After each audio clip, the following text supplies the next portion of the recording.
Shalom saudara yang diberkati Tuhan. Semangat membaca Alkitab setiap hari.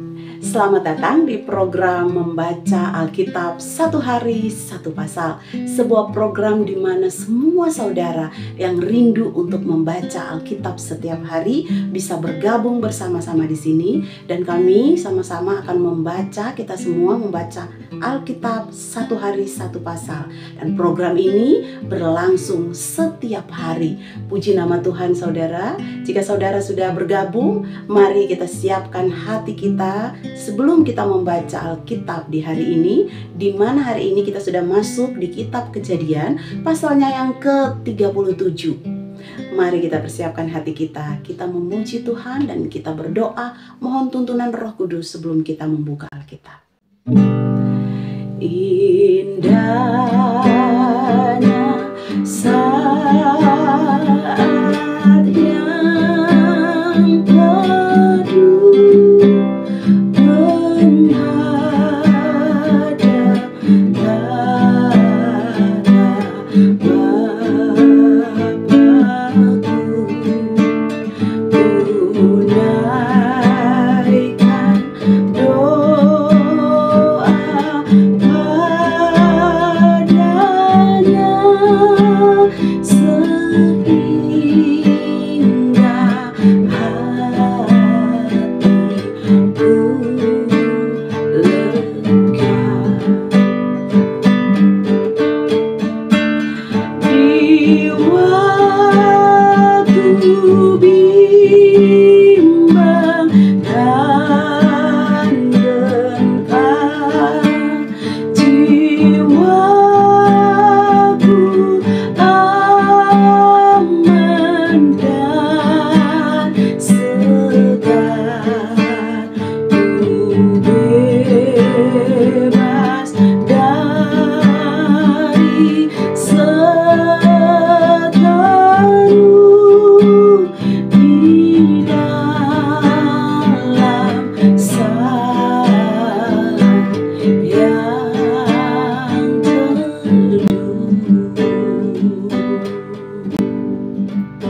Bapa, terima kasih karena hari ini Bapa telah memberkati setiap kami. Kami rindu hari ini membuka kembali surat cinta kasih-Mu lewat firman Tuhan. Kami percaya Tuhan, setiap kami yang mencari, kami akan menemukan. Dan hari ini, biarlah Tuhan Yesus sendiri yang menyampaikan pesan Tuhan buat kami. Kami berdoa biar Roh Kudus-Mu menuntun setiap kami Tuhan, dalam setiap kelemahan kami untuk memahami isi firman-Mu. Kami tahu ada Roh Kudus yang akan senantiasa membuka pemikiran kami, sehingga disingkapkan semua kebenaran yang Engkau mau untuk kami terima hari ini.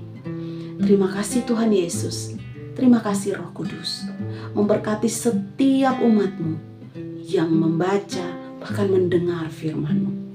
Karena kami tahu dengan mendengar firman Tuhan hari ini, kami semakin kuat, kami semakin diperlengkapi untuk menjalani hari-hari kami dalam rancangan Tuhan.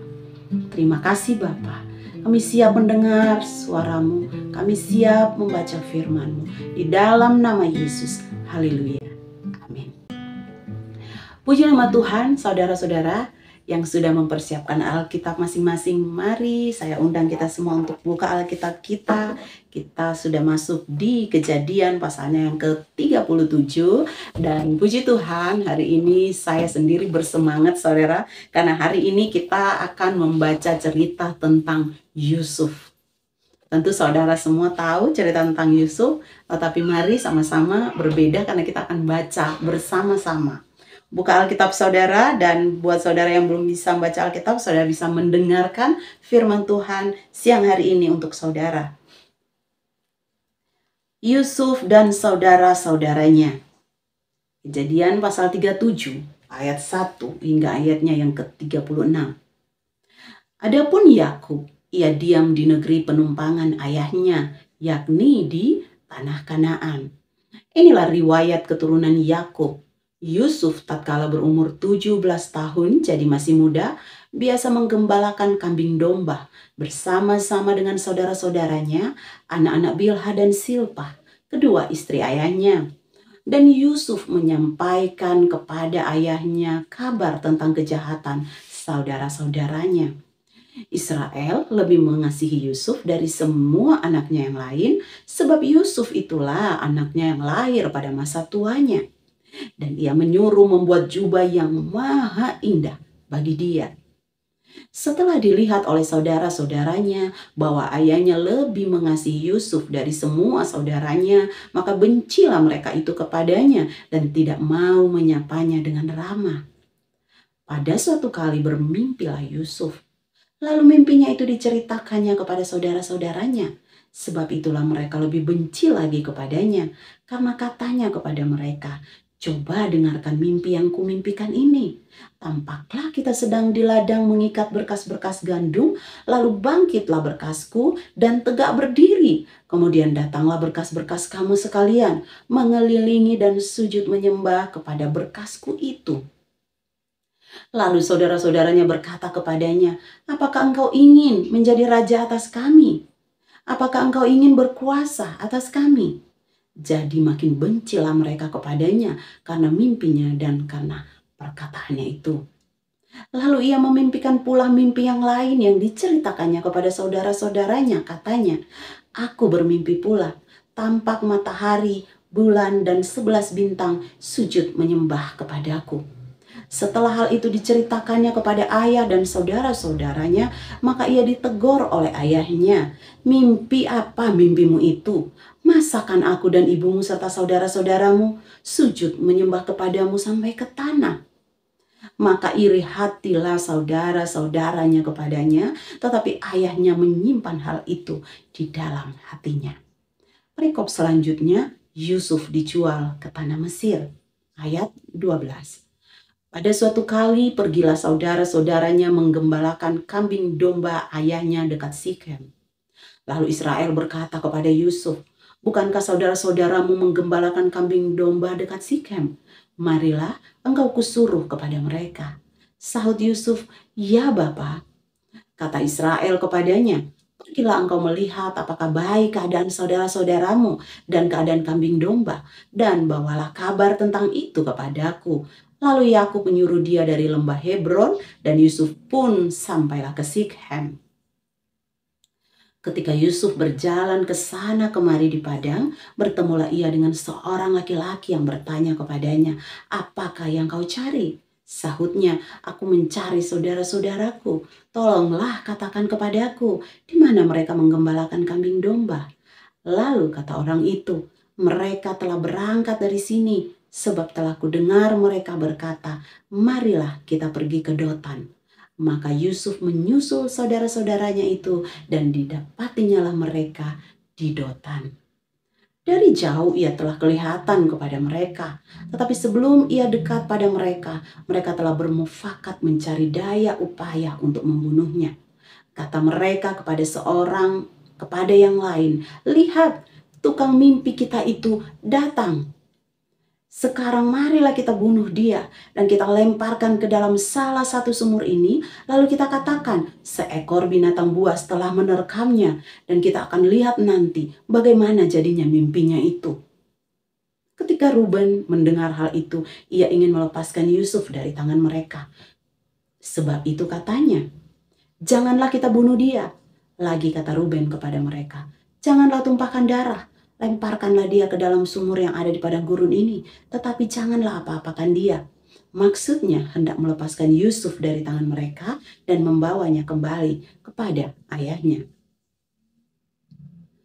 Baru saja Yusuf sampai kepada saudara-saudaranya, mereka pun menanggalkan jubah Yusuf, jubah maha indah yang dipakainya itu. Dan mereka membawa dia dan melemparkan dia ke dalam sumur. Sumur itu kosong, tidak berair. Kemudian duduklah mereka untuk makan. Ketika mereka mengangkat muka, kelihatanlah kepada mereka suatu kafilah orang Ismail datang dari Gilead dengan untanya yang membawa damar, balsam, dan damar ladan. Dalam perjalanannya mengangkut barang-barang itu ke Mesir.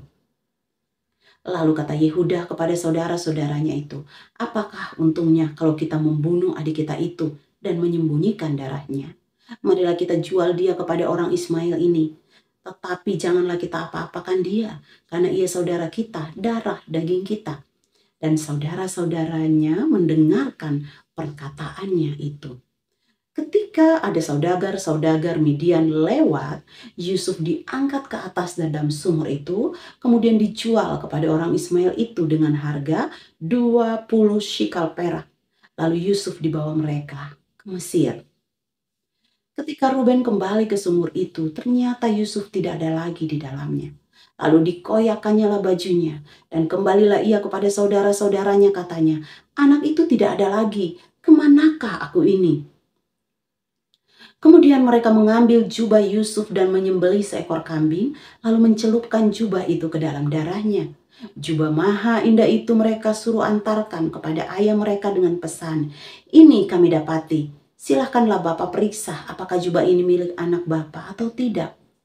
Ketika Yakub memeriksa jubah itu, ia berkata, ini jubah anakku, binatang buas telah memakannya, tentulah Yusuf telah diterkam. Dan Yakub menggoyakkan jubahnya, lalu menggenakan kain kabung pada pinggangnya, dan berkabunglah ia berhari-hari lamanya karena anaknya itu. Sekalian anaknya laki-laki dan perempuan berusaha menghiburkan dia, tetapi ia menolak dihiburkan, serta katanya, tidak, aku akan berkabung sampai aku turun mendapati anakku ke dalam dunia orang mati. Demikianlah Yusuf ditangisi oleh ayahnya. Ayat yang terakhir, ayat yang ke-36. Adapun Yusuf, ia dijual oleh orang Midian itu ke Mesir kepada Potifar, seorang pegawai istana Firaun, kepala pengawal raja. Puji nama Tuhan.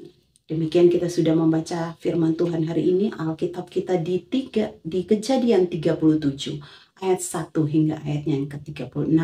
Saya percaya saudara, setiap firman Tuhan yang dituntun oleh Roh Kudus untuk kita dengar dan kita baca hari ini, itu memberikan pertumbuhan iman, kekuatan, dan memperlengkapi hidup kita, hati, tubuh, jiwa, roh kita, untuk kita berjalan dalam rancangan Tuhan hari demi hari. Saudara, jangan lupa program membaca Alkitab satu hari satu pasal ini setiap hari berjalan, dan besok saudara bisa mengikuti pembacaan Alkitab di Kejadian pasalnya yang ke-38. Terima kasih buat semua saudara yang sudah berinteraksi langsung dengan kami. Saudara sudah subscribe, saudara sudah like, komen, dan share video-video kami. Kami percaya setiap pelayanan saudara diberkati oleh Tuhan. Sampai bertemu kembali, saudara, apapun yang terjadi dalam kehidupan kita hari-hari ini, percaya bahwa kita punya Tuhan Yesus. Yesus yang hidup, Bapa kita yang sangat mengasihi kita.